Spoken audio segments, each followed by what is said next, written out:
நீங்க சொன்னா நம்புவீங்களா அப்படின்னு தெரியல. என் கூட இங்க உத்தரப்பிரதேஷ் ஃப்ரெண்டு டெல்லியில ரூம்ல தங்கி இருக்கிறாரு. அவருக்கு உடம்பு சரியில்லைன்னு சொல்லிட்டு மெடிக்கல் ஷாப்ல போயிட்டு மாத்திரை வாங்கலாம் அப்படின்னு சொல்லிட்டு போயிருந்தேன். மெடிக்கல் ஷாப்ல மாத்திரை வாங்கும் பொழுது அவர் மாத்திரையெல்லாம் கொடுத்ததுக்கு அப்புறம் பேச பார்த்தாலே தெரிஞ்சிடும்ல, இவரு டெல்லிக்காரர் கிடையாது, வட மாநிலத்தை சார்ந்தவர் கிடையாது அப்படின்னு சொல்லிட்டு சவுத் சைடா அப்படின்னு கேட்டாரு. நான் ஆமா அப்படின்னு சொன்னேன். அப்போ கேரளாவா அப்படின்னு கேட்டாரு.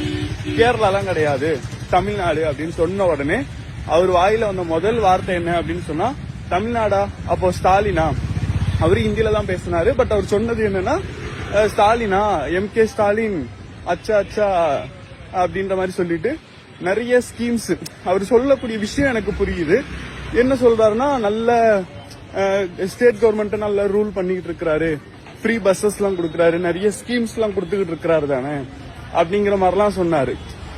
அப்ப கொஞ்சம் யோசிச்சு பாருங்க, இன்னைக்கு இந்தியாவினுடைய தலைநகரமான டெல்லியில வட மாநிலத்துல கூட நம்மளுடைய மாநிலம் அப்படின்னு சொன்னா ஸ்டாலின் அப்படின்னு தெரிகிற அளவுக்கு நம்மளோட மாநிலத்தோட சிஎம் இந்த இடம் வரைக்கும் வளர்ந்திருக்கிறாரு அப்படின்னு சொன்னா அதுக்கு பின்னாடி இருக்கிற ஒரே காரணம் அவருடைய ஆட்சியில இன்னைக்கு கொண்டு வந்திருக்கக்கூடிய இந்த திட்டங்கள் மட்டும்தான்.